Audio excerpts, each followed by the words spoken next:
What's up, beautiful people? Welcome back. Another 515 Sports Podcast. Myself, Brock Beirman, back talking about the women's tournament this time. We talked a little bit about the men's when the bracket came out. But we're back now talking a little bit about the women's side. We are pretty excited here. We're going to be joined by special guest, friend of the show, friend of the program, Talia Goodman. She is covers IU basketball right now. Indiana, so she's been around. She also has bylines in a lot of different women's articles and covers the transfer portal really well. So I know she's been grinding in the past. I mean, when the portal opened yesterday. So good Lord. And I already know. I don't know if they're keeping numbers on the women's side, but I know the men's side's almost at 300 already. So I think this morning told me it's about 215 entered yesterday. So good Lord, that number's only going to go up, right? So she's been all over that. Just been around the block, knows the women's game really well, covered it the whole year. I think last year covered a really good team too. Yeah, and she's been covering really well. So honestly, if you are a women's basketball fan, I would suggest following her on Twitter. She's a good follow. So she joins, so we'll add her in. Perfect. So she should be joining us here pretty quick, if not already. So boom, there she is. So Talia, we were just kind of giving you some flowers, right? I don't know if you could hear that or not, but we were just kind of hyping you up on Twitter there. Pretty good stuff you do. Excited to have you join us here. I guess we'll get right into it since you only got a couple minutes here. But what are your early thoughts, just looking at the bracket in general? What are some games that you're excited for? Some early matchups that you see? What are you just kind of looking at here as the bracket gets released? There are a lot of them that I'm excited about, and I think the Albany 2 region is the one that everyone's kind of hyping up right now just because of the compete in those teams. I mean, you got Texas there. You got a whole lot. You got a whole lot going on, and so I'm here located in Bloomington. That's technically in the Albany 1 region, so I've got Indiana Fairfield. I've got FGCU Oklahoma, and I think that FGCU Oklahoma game is going to actually be a really interesting one. Florida Gulf Coast is a team that you never want to face in the tournament. They're a really underrated, successful postseason team led by a really talented head coach there. So I think that is one, in my backyard that I'm going to be definitely attending and looking at a whole lot. But I think it is really the potential for the second round matchups that interest me most. There are some upsets that I think could definitely happen. I think Middle Tennessee over Louisville is one that I'm also definitely keeping an eye on. Another mid-major that you don't want to face in the tournament year after year. I mean, led by head coach Rick Insell. There's a lot to look at there. But I think what also interests me is the potential for these Final Four teams and how, we're not going to get Iowa and LSU in the Final Four. They got to face each other before that. And I think that is definitely a matchup that everyone would like to see again. I think it'll be a really interesting and different matchup. And it's Caitlin Clark's last. So definitely something to keep an eye on. And now that she's got her own sideline reporter following her everywhere, everyone will have their eyes on all of her games. But those are just a few that stand out to me early on.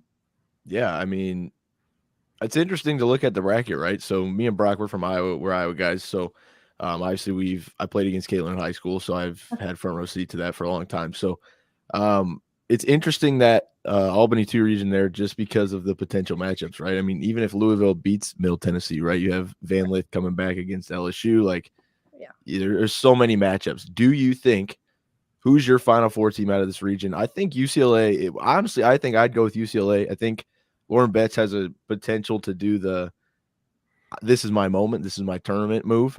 She's so good down low. I don't think a lot of people know who she is. I think by the end of the tournament, she could have one of those. Now everybody knows who I am. Yeah, no, I think it's either UCLA or LSU for me. I'm kind of taking Iowa out of this one a little bit for me. I just don't know if they have the pieces, and seeing them here in Bloomington and what Mackenzie Holmes was able to do to that team, I just don't know if they're a Final Four team this year. But I mean, I hope so. I'd love to see it for the Big Ten, but I think LSU is the team that has the best chance of that. They're physical, they're gritty, they got a lot of personality behind them, right, and they can really attack teams. And we saw them struggle a little bit in the regular season, which I don't think we were expecting to. But we know what Kim Mulkey can do in the postseason. We saw it last year. And I think it'll be interesting if she makes it to the Final Four again. I don't think they'll go back to back, but I do think they have, a strong likelihood of making it to the Final Four. What are the odds, in your opinion, that we could potentially see a Drake and Iowa matchup later on in this bracket? Because I know Max and I have talked a couple times the past couple years about Drake and Iowa matching up against one another, and Iowa was able to come away the last 2 seasons with wins against Drake, but one of them went into overtime, and then the other one was 113-90 game between the Bulldogs and Hawkeyes. So do you think we could see a Drake-Iowa matchup at any point? I know matching up with Colorado is going to be tough, and then K-State in the second round would be tough for Drake. But is there any chance that we could potentially see a Bulldogs versus Hawkeyes matchup in the Sweet 16? Or Definitely I guess it would be the Elite Eight. Yeah, definitely a chance. I would say it's more likely you'll see an Iowa-Kansas State rematch there than Drake. I can see Drake pushing past Colorado. They're, maybe a little fraudulent here. Didn't get that 4 seed. Don't think they deserved that 4 seed. So definitely will be interesting. Those 5-12s every year, they really get you, huh? But I think that'll definitely be an interesting one to look out for. I think they can make it past Colorado. And then it would be Iowa, West Virginia, Princeton. That's one that interests me. If Iowa has to face West Virginia, I think Princeton, they can get past. I think their style of play works well with that. But if it's West Virginia, I think they'll push their buttons a little bit. So that's an interesting one there. But then if they can do that, then Drake can get past Colorado. I think Kansas State would be the tough one there. So I think it would be a challenging road to see that rematch, but definitely a possible one. That's too, Drake is a very talented team. So, look out for them, I guess. But definitely interesting to look at. When West Virginia's coach definitely made some interesting comments yesterday about sending Caitlin Clark and the Hawkeyes home. That I'm now banking on a West Virginia-Iowa matchup in that second round, just because, it's one thing to say that you're going to be able to send Caitlin Clark home. It's another thing to actually do it because of how good she can be in the postseason and how she's able to take over games.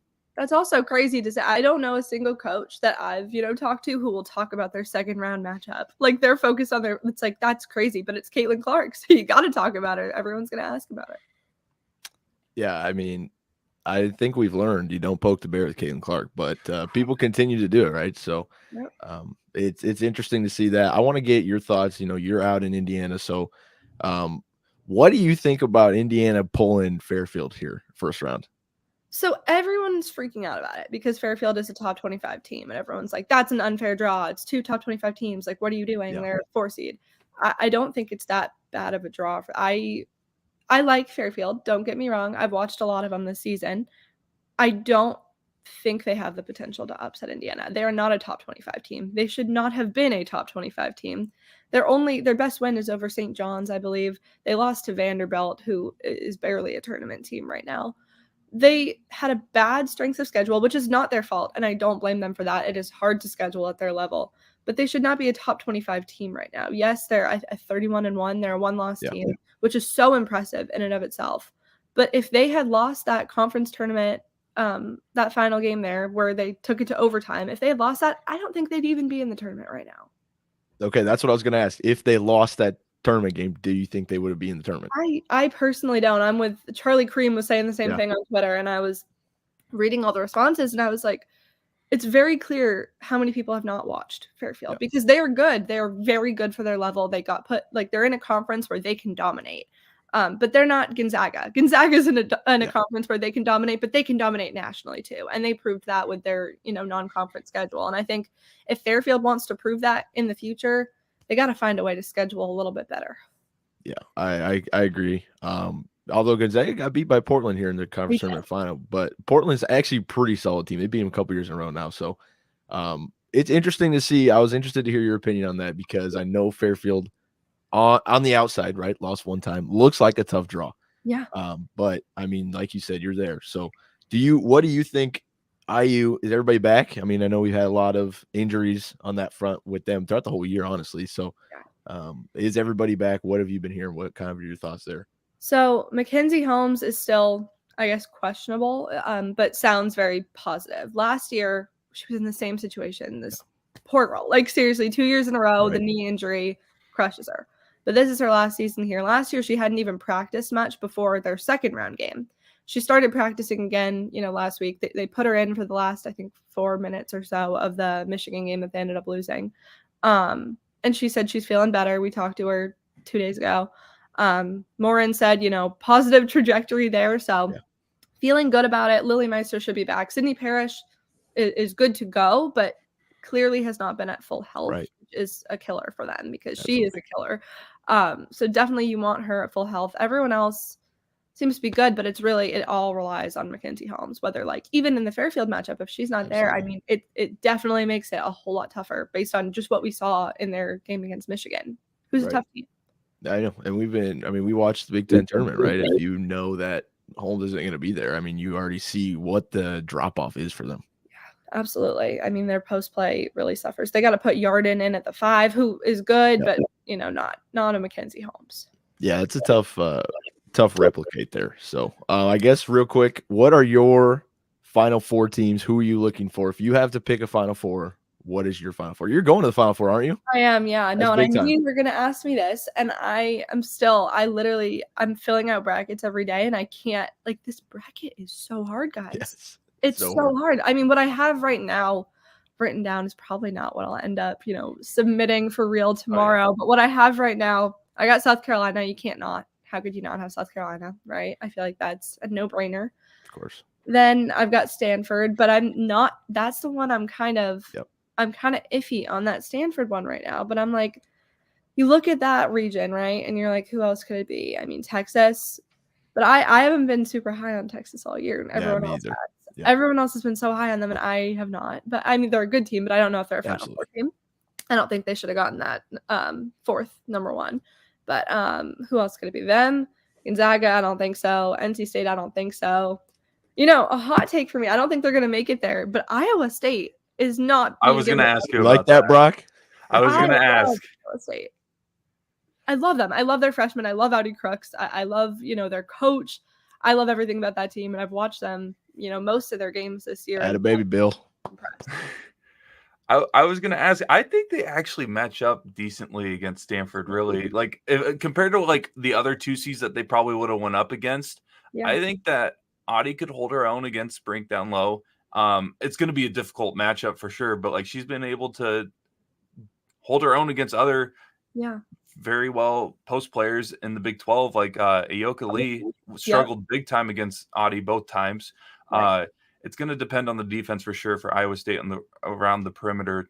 If they're going to of course, they need to get past Maryland. But if they play, it's a tough team. But if they play Stanford, I think that they have a fighter's chance because again, they can compete with anybody, but it just depends on how they show up. Exactly. Yeah, it's the consistency piece there. I mean, we've seen spurts of it all year long, but you need to see it. I think that's the thing I've been saying all year is the team who's going to win the whole thing needs to be a team who's been consistent throughout the year. I mean, you got to win however many games in a row here to get it. So I don't know if Iowa State will make it to the Final Four. I hope they do. I love watching them. They're so much fun. I want to watch as much of them as I can. But, luckily we got hopefully 3 more years with these freshmen. So that's something to look forward to there. But I got Stanford there for now. Might change. Then, as we talked about earlier, I got LSU. But that's a toss-up. That whole region's a toss-up. I mean, what are you supposed to do there? And then I have Virginia Tech, but it all depends on if Liz Kitley is healthy. I was going to say, I was talking to Brock about this earlier. Marshall's my sleeper team. That team is fun to watch. That team's really fun to watch. Yeah. I don't know. And like you said, it does depend on Kitley, right? I could honestly see if Kitley's not playing, I could see Marshall getting them first round. No, I don't disagree with you. Absolutely. I think their entire tournament trajectory depends on if she's healthy right now. But they have Georgia Amor, who is so much fun to watch, and just the way they play. I'm actually writing up a preview on this region right now because it's an interesting one to me. But another upset I could see happening there is, I don't think I said this, Vanderbilt beating Baylor is another one that I was definitely looking at. I don't think Columbia could do it, but if Vanderbilt wins that first 4 game, I could see that. But yeah, so that's what I've got. I got South Carolina, Stanford, LSU, Virginia Tech, but it will probably change in about an hour. That's how it rolls, right? Man, how about the Ivy getting 2 teams in, though, huh? How about I love it. Big time. I love it. Columbia is fun, and this is their first ever postseason NCAA tournament appearance. So happy for them. So happy for Princeton. loved how this season went for both teams and have been, really impressed and had a lot of fun watching them. So definitely looking forward. I think Princeton definitely has a better chance to make it a little further here. But, Columbia is just happy they made it in because Absolutely. no one really knew what was going to happen that way. So obviously with the media, Caitlin Clark's probably the center of attention for sure for a lot of people when looking at individual players, and rightfully so. I mean, she has earned every spotlight that she has gotten this year, as well as the other years that she's played for the University of Iowa. But she announced that she's going to the W, so her time is limited in the NCAA. Who would you recommend for people to watch? Obviously, Juju Watkins is one of them. Yeah. But who else would you recommend people to watch if they're looking to find the next big thing here in college athletics? Well, I don't know. She's already been the big thing, but she announced she's coming back next year. We got Paige Beckers. One more year. UConn has struggled so much battling injuries. But former National Player of the Year there. She is incredibly fun to watch. And if this UConn team could just get past all these injuries, they've been so unfortunate the past, 3-4 years with them. But I would definitely keep an eye on her next year because she was projected to go very high in this year's draft and decided to stay another year, which is just big time for that team and that program. And Gino will love to have her back. So definitely she is one I would keep an eye on there. Yeah. And I've been telling Max the last couple of years, if they could stay healthy, that they would be a legit team. And it's just and it sucks because people that probably don't follow the women's college basketball game as much may think and look at it and be like, well, UConn's dynasty is kind of over. And it's not really that. It's more of, they just cannot stay healthy to save their life. The water over there. Seriously. It's awful. I've never been so upset for a program because it's just news after news after news, tearing ACLs, out for the season, getting all these press releases that players are done. And it's incredibly sad for this program and what they could have been this year and what they still can be this year. I mean, they're still a great team, but I don't think they're a Final Four caliber team. And I think they could have been if they were healthy. For sure. I mean, it's just a tough situation, right? So I know you got to get going. I will let you hop off. I appreciate you joining. Honestly, you're welcome on anytime you want to talk. You got something to say, let us know. You hop on. So give Talia a good follow on Twitter. She knows what she's talking about. Great coverage of the game. We'll continue to do so, and she'll be in a Final Four. So yes, I will. Big time. So thanks so much for having me on. Appreciate you. Thank you for joining us. Well, yeah, that's like we said, Talia, she's been around the game for a long time.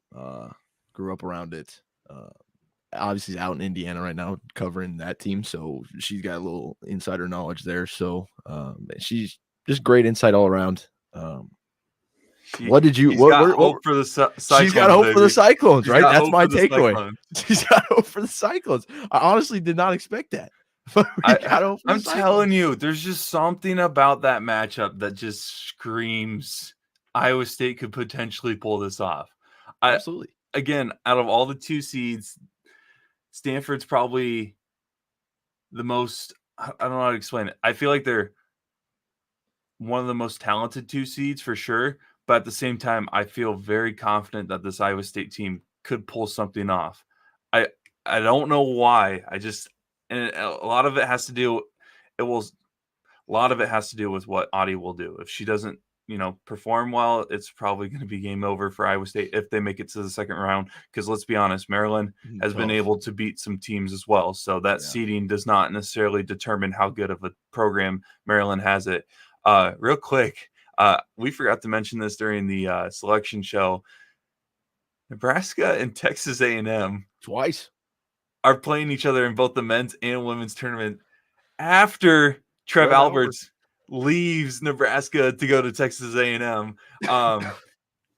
I'm telling you, sometimes the committee picks things based off of storylines. I'm just saying. And that, at first I was like, okay, that's just a coincidence for the men's game. And then they released the women's tournament, and I was like, oh no, they definitely they did something here. Yeah. I mean, I'm interested to see how it goes. That's all I'll say. Do you see? I guess we're talking on the women's side, but at least on the men's side, some of the boys were looked like they're letting Trev have it a little bit on the selection stream there.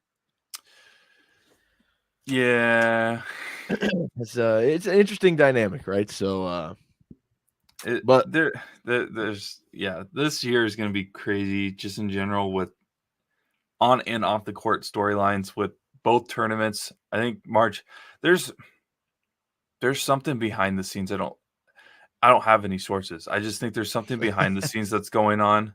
It's a gut with, feeling with March Madness or just college athletics in general. Or it's in the public and people just don't know about it and aren't finding the correct information, which actually is probably what it is. I don't know. There's just a weird tension right now in college athletics, and I can't explain what exactly it is.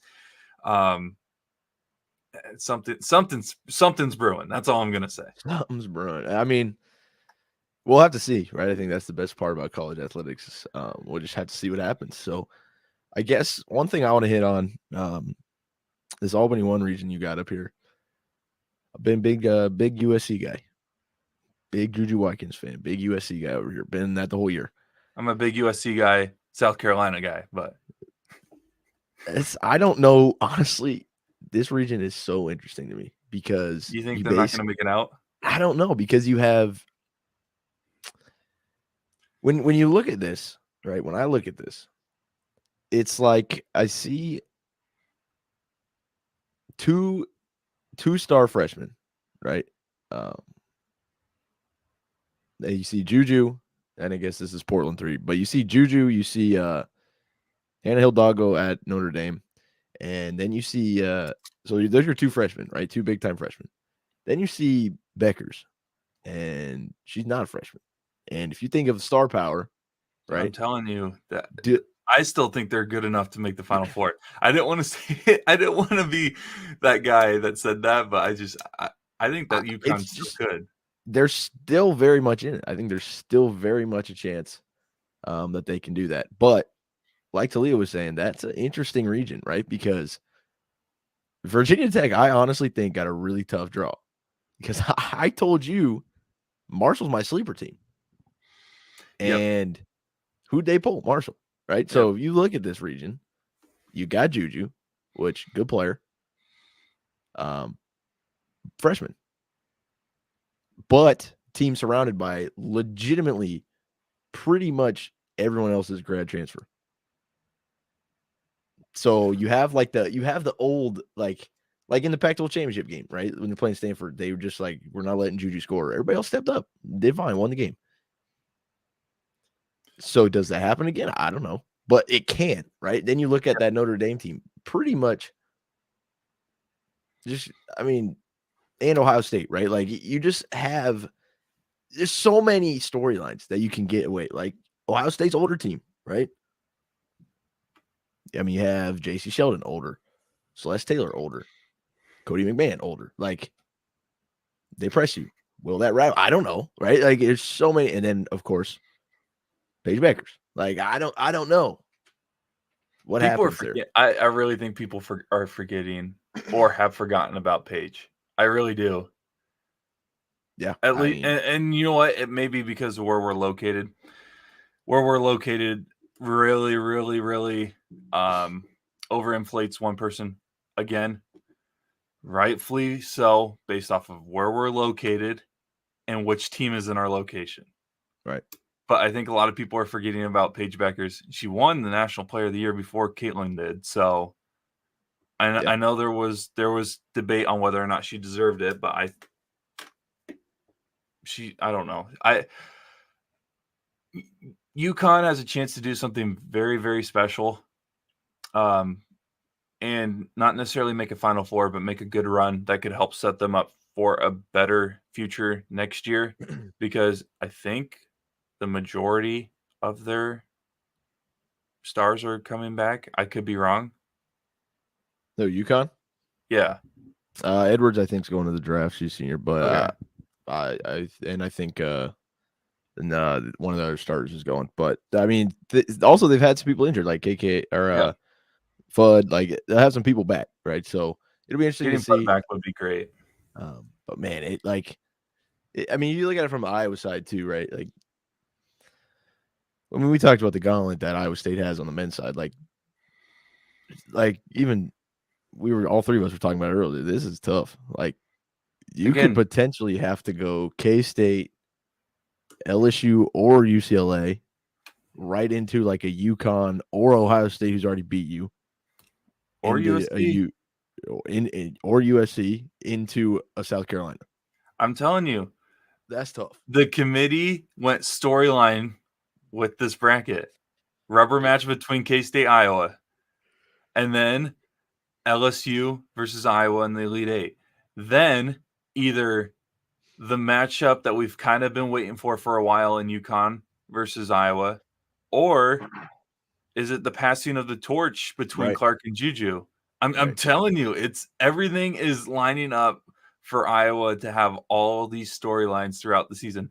And West Virginia's coach had to open his mouth Right. and say what he said about sending Clark home. So I don't know about you, but Clark putting up 50 against West Virginia sounds like It's a on the very table. likely thing. Yeah, it is on the table.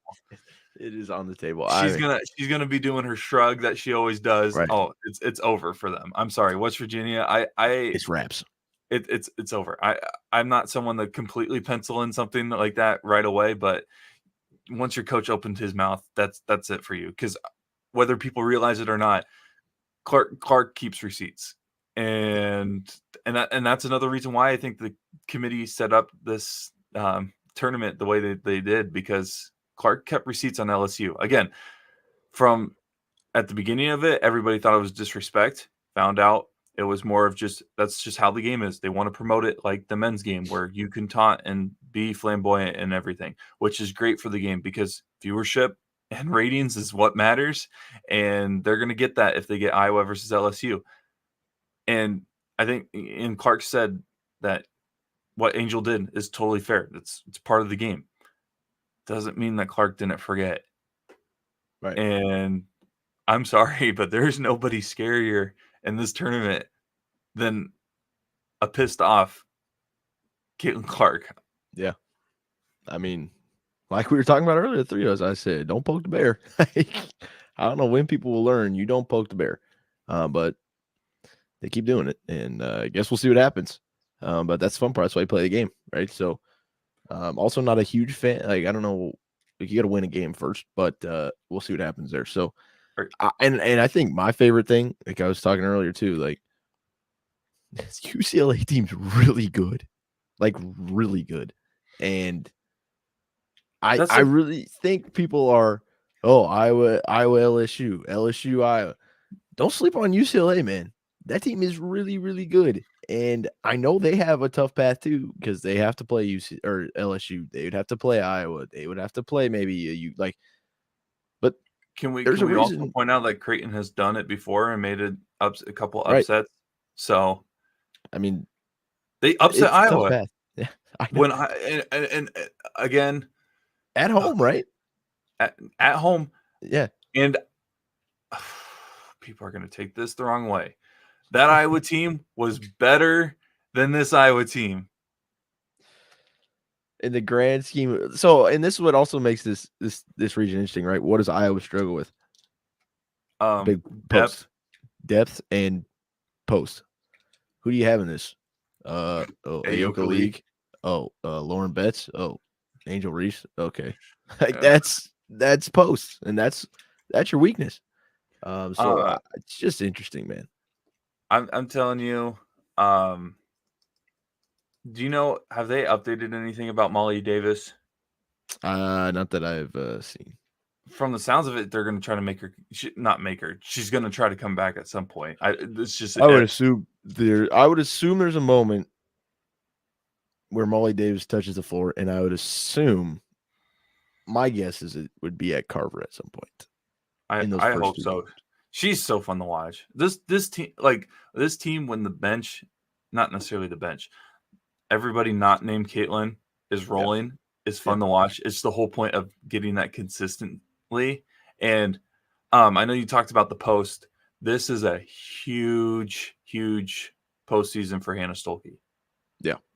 This is a perfect opportunity for her to have her coming out party and be like, okay, I'm the next great big at the University of Iowa, because they've had some great posts. And I mean, credit to the assistant coaching staff on being able to develop that over the years. Iowa has one of the best coaching staffs in America. Right. But yeah, you mentioned K-State. Lee dominated them one game. Iowa was able to win the other, so rubber match between them. LSU, Angel Reese, I mean, another post player. They got some great posts in general. I don't know. And maybe I'm going with the hype. I do like Iowa out of this region. I really do think Iowa's going to make a Final Four run. I mean, so that's what's interesting, right? 3 of us. We had 3 people on. We got different teams coming out of this region, and that's just awesome. She had LSU. I believe so, if I remember correctly. And you had UCLA. Yeah. And I'm gonna just go Iowa, and maybe that's me hoping that this Iowa team fully comes together as a team throughout the tournament. But that final 5 minutes in overtime of that Nebraska Big Ten championship game was a sign that maybe they could, because it wasn't just Clark. I know Clark was the main force, but that's how it's got to be. Clark's got to be the main force no matter what. Right. But you could see the team starting to work as a team. Not that they don't work as a team, but like other people. Yeah. They were contributing big plays in that championship game. And it was a Big Ten championship game. If they're going to compete like that in a tournament game, which we have learned does not matter anymore, on the men's side at least. But I'm just saying. But I'm going to take Iowa based off of the fact that I think LSU and UCLA, assuming LSU and UCLA make the Elite Eight, Sweet 16, they're going to beat each other up. Oh, yeah. And I'd rather I think Iowa has a chance to be fresher, if that makes sense. Right. And I think, yeah, honestly, so going back to West Virginia guys, head coach talking. Idiot. I think what maybe his thought process was, I don't even know if I could justify it, but like watching Nebraska play Iowa, you can't really guard Clark like perfectly. But I think Nebraska guarded it pretty well, and I think it gave you a blueprint if you want to try that way, if that makes sense. Like, I'm going to try it this way, and it can work. Will it work? I honestly don't know. But it gave you a blueprint of of a semi-successful thing to try, right? So you're not walking in blind. Yep. Game plan-wise. Will other teams be able to do this? I don't know. But maybe that's what he was thinking. I don't know. But it'll be interesting to see if that matchup happens. But again, you got to win one. So I don't know, man. There's a lot of interesting matchups. I mean, if we go to the Albany 1 region here, this is where you got Notre Dame. You got South Carolina. Who do you have? I'm sorry. I'm sorry. Who do you have outside of maybe Notre Dame? Is there anyone that could take South? I don't think so. I get that they don't have their center. That's for the first game. That's what I'm saying. We're 8 a.m, so I am drawing a blank on a name. I'm usually not up until 9. Yes, I know that's late for some people, but still. But that's like you said, it's for the first game. They're not it's not gonna hurt them. Now, if it was what the announcer said originally, where they were gonna only have 5 players, that's a different story. Could have been a different story. Oh man. I really would like to see North Carolina, South Carolina matchup. I know they played, but I'd really like to see that part 2 this year, just to see what kind of happens. They played. That was a good game the first time. Yeah, I mean, you look at this, man. I don't even know. Like, I don't think there is anybody like that Notre Dame team. Like Hidalgo's good. Like they have some other good players, but I don't know. Like I just have such a hard time seeing who could do it, right? But also, it's so hard to be undefeated. So there's that point. Like I don't know. Like. And then they draw like the bottom, like even when Talia was on here, like or Talia, like we were talking this Portland 4 region, right? Like I don't know, like who is anybody there Yeah, if you're looking at South Carolina specifically, Texas, like, I don't know, like, who is going to give them a run? If it's not, I don't. So Stanford is my pick for the best team in this. Yeah. But again, I have this wishful thinking idea that Iowa State's gonna pull off some miracle upset in the second round. Dude, it could low-key happen. Dude, I'm telling you, you got. I just don't. I'll say this: Tennessee, 6 seed, could maybe do something. They basically had South Carolina dead to rights. And then we bank in a 3 on our first made 3 of the year. In South Carolina, we're talking here, I don't even know who beats them. Well, Tennessee almost had them. So Tennessee's a sneaky 6 seed. I think Stanford could hold against them. Yeah. I think once you get to the Elite 8, in theory, anybody can hold with anybody, especially this year on the women's side, and on the men's side. Like, once you get to the Elite 8, pretty much everything you've done is out the window, and it's just everybody can hang with each other. Sticking with this potential Iowa State Stanford matchup, who would you put up against Kiki? Probably Addie. I don't Addie? know. Brown, I guess. I don't know. You could go small a little bit with Jackson. Because she's a scrappy defender, man. Yeah, so that's what would be interesting, right? And that's what makes the tournament so fun. Is I think if you have a week, right? Let's practice this a little bit more. Let's try to do this. Let's maybe try to do this. Not saying they can't do it. Not saying they won't do it. How much do you think coaches look ahead? A lot, I would say. You Okay. have to be prepared if you win, basically. You have to be prepared enough that if you win, you're not shocked. Okay. Scout wise, prepared. Well, yeah. I'm just how much do you think? Because that 7-10 matchups can be difficult either way. And that's what I'm saying is Maryland can still beat Iowa State. Obviously, they beat Iowa.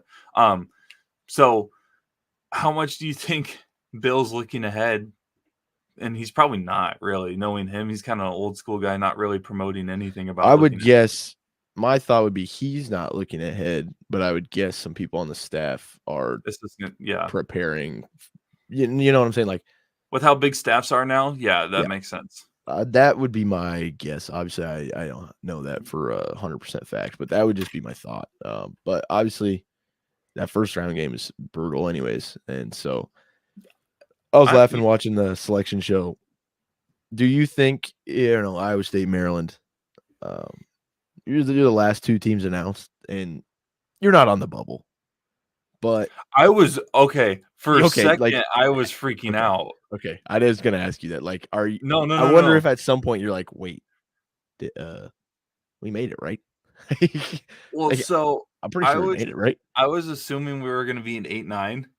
Yeah. So I was like, okay, so we'll play Texas in the second round. I don't know why they would do that, but here we are. And then they put Alabama and Florida State, and I was like, wait, were we on a bubble? Nobody was wanting to tell us this. Right. I was freaking out for a second. I was like, there's no way they're about to leave Iowa State out, who went on a great run in the Big 12 tournament. I know that they got destroyed by Texas, but there's no way they're about to do this just because of one game. And then I was like, oh, shoot, 7-10. Okay. So they moved us up a seed than what I originally thought. But why did they make us wait an entire 3.5 brackets before announcing our name? No, you know what? I'm not going to lie. I'm kind of on the train of it either being Tennessee or NC State coming out of this. Yeah, I mean, I just think Tennessee is basically had South Carolina. If you really want to look into that, right now they got 5th in the SEC, so there's that. But they also probably the best conference. Also, that Green Bay is consistently good. They win the Horizon so often. It's crazy how much they win the Horizon. Pretty good team. I don't know if they'll be able to match up with Tennessee, but there's a reason why they got 11 seed. So again, we'll probably release our official brackets or something like that. But like, who, if you had to go right now, again, things would change. Who would you go? Final Four or out of this region Final or Four what? from here. Oh boy, I honestly think I'd have to go. I think I'd have to go Stanford. Like, I'm so big on the Pac-12 this year. Like, imagine the Final Four is like Stanford, UCLA, USC, and then South Carolina. That'd be so funny. Yeah, 3 out of 14 for the Pac-12, and Pac-12's dead. Big like 10. It's just Big 10. So, yeah, literally. I think right now I'm still convincing myself that Iowa State's going to pull it off. So right now I'm going to go Stanford, but like by the time brackets are locked, I'm probably going to switch it. Texas is also like, I know people aren't all like super high on Texas, but they do have some bucket getters. And as we've seen in March, that's what wins you games. If you can get buckets, and they have some size, like they'll be able to match up. No, I don't think they'll run into a matchup problem until maybe Stanford. So maybe like I can, like, if Texas made it, I wouldn't be shocked. I'll just say that. I am on the same page with you. It's like one of those things where it's like you're not going to be shocked, but at the same time, you're not shocked if they act like if they blow it too. Yeah, if that makes sense. Right. Booker's unbelievable. I mean, she gets buckets. She was balling against like buckets. And she's a freshman, right? Yeah, she's a freshman. We got like I know a lot of people are upset that Caitlin's leaving, but she's not leaving. The cupboard's not empty. No.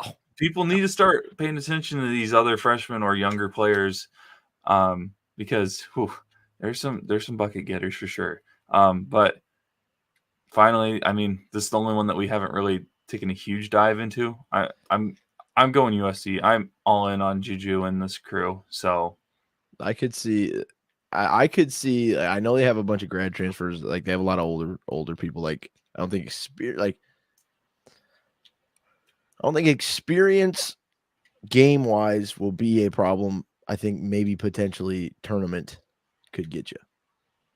But I also could see we got a dog and we got a lot of people that know how to hoop. Doesn't matter, right? Like that wouldn't surprise me either. So I will say I think I've seen a lot of UConn out of here, and that wouldn't surprise me. Honestly, that wouldn't surprise me. Now there's also a reason. I think it's those two are my two favorite. So like right now I'm on USC. We'll see. Ohio State is someone that we can't completely just forget about though, because so again, another team that's beaten Iowa.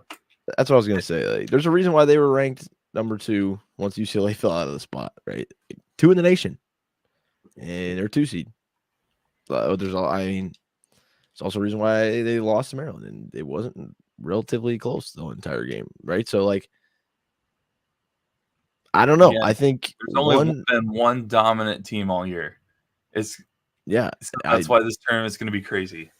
And if Kitley's healthy, like honestly, 1, 2, 3, and 4, I don't know who could come out of this one between 1, 2, 3, and 4. If I had to pick, I might pick USC just because I've been on the bandwagon the whole year. I just had to stick with it. So I think I would do that. But I could honestly see anyone out of there. If you get off USC, when you send me your bracket and USC's not in your Final Four, I'd have to stick with them now. So, but like that Michigan team's pretty good. Like that Michigan team's a good team. I don't know. I mean, that I could see anybody out there. 1, 2, 3, or 4. I could honestly see anyone out of there. So Final Four for me right now is SC on both ends, both Cox and the Trojans. Dude, I was laughing how much that'll mess you up. Like, yes, USC, South Carolina, like, and which team gets the distinction, right? Like, which team? We should have a fight for the USC. This is a good idea. Okay, fight for USC. Fight on. I mean, who's the true USC here? USC. That's what I'm saying. USC. That's what I'm saying. Let's be honest. It's South Carolina, but it is US. Right. I've called South Carolina for years. I've never called Southern California. Right. So that's what I'm saying. Like, I just see it, like, especially since both teams are really good. Like, I see it, especially on Twitter a lot. Like, USC versus Southern Cal, or is it USC versus South Carolina? I don't know. Like, which way is the right way? We need to get like a Twitter poll going. Which way is the right way to who's the true USC here? That's the question. I think US. I think Southern Cal. I think Southern Cal is the true USC.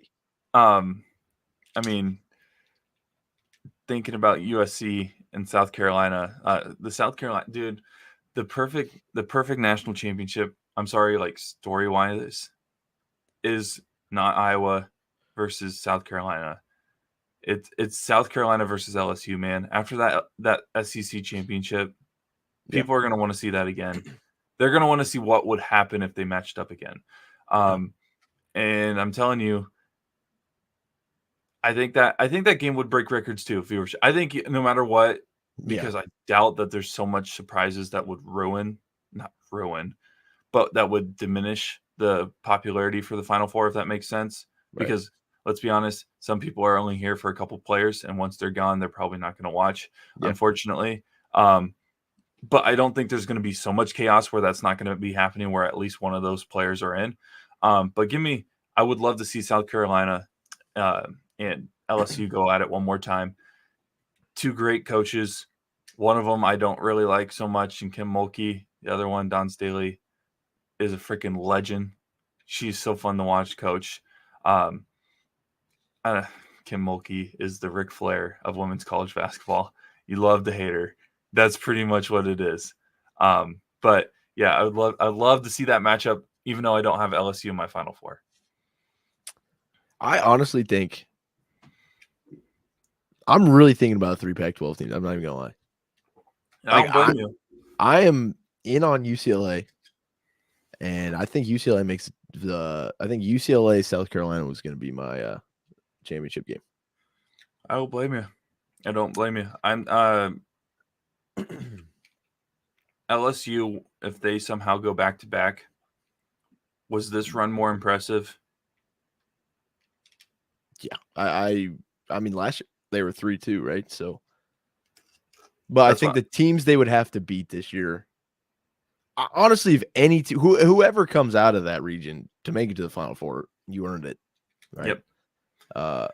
And especially if you win the national championship, you really earned it, right? So, again, we'll have to see what happens, but I think I'm going to take UCLA solely. Well, not solely. They're a really good team. Really good team. Got Pac-12 lover.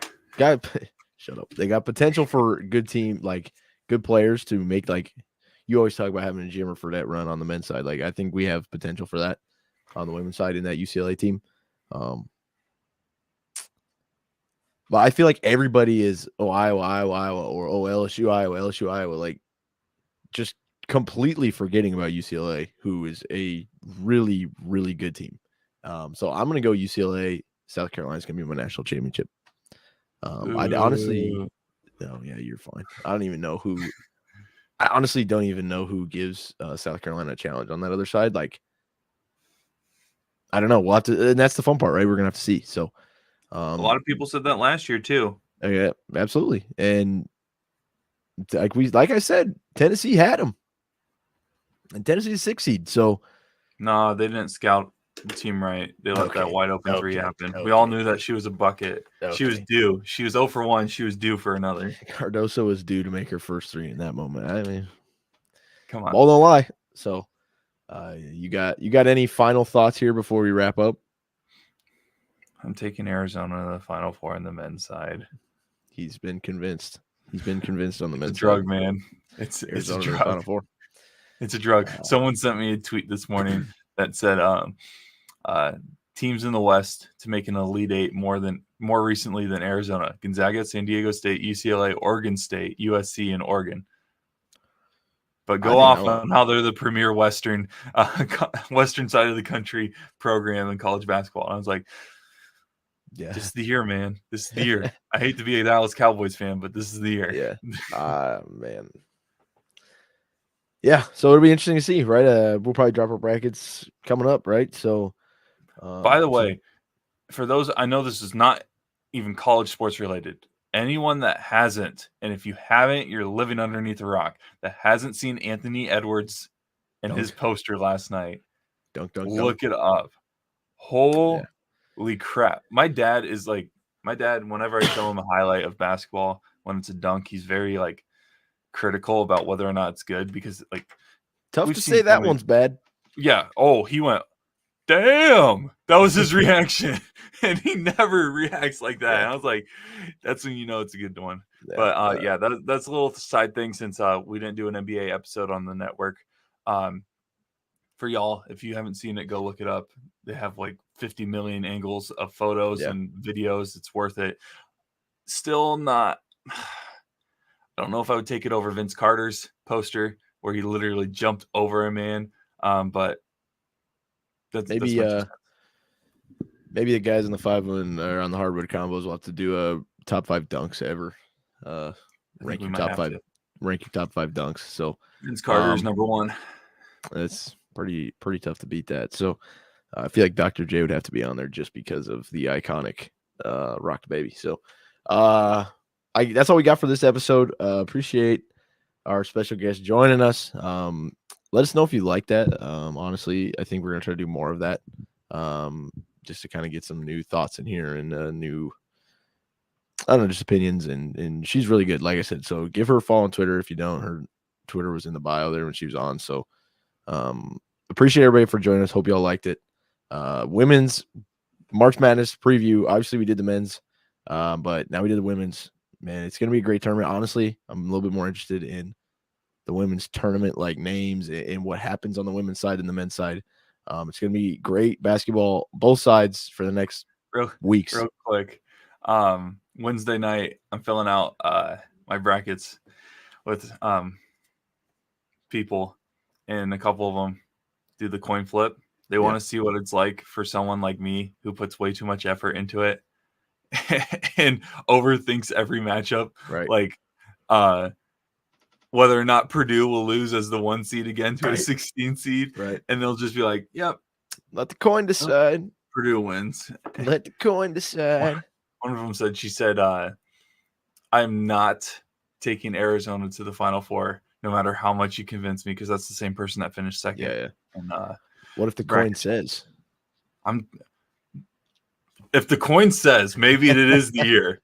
Because the coin said no last year, and the coin was right first round. So whatever the coin says. If the coin says Arizona to the Final Four, I'm not telling a soul, because I will win the bracket challenge by taking Arizona, because no one else will take Arizona. Right. And I think this is the year. If somebody's going to get a perfect bracket, this is the year the coin flip gets the perfect bracket, because I don't think there's any way that this year just legitimately, as some would say, a coin flip. So I tell you what, one of the people that I always do a bracket challenge with. Let's see if I can pull it up here. My mom always does one with us, family. We do a family one. Shoot, I pulled up the wrong one. Oh wait, I probably can't show other people's stuff until it like locks, right? Correct. Oh, boo. Trying to give away people's secret picks. It's crazy. She put Baylor in the Final Four. Oh boy. She has 3 Big 12 teams in the Final Four. Yeah, I might be rocking 3 Pac-12 teams on the women's side. So, but come on. I mean, you never know, man. You never know. So that's March though, right? You never know. So she usually ends up in the top 3. So I guess I can't say anything. Yeah. Hey, haters gonna hate. I usually do 2, but I ain't 2 or 3. Just saying. Okay. You better hope you get one now. But yeah, that's all we got on this episode. 5-on-5 Sports Podcast. Max Olsan, Brock Beirman. That's all we got. Peace.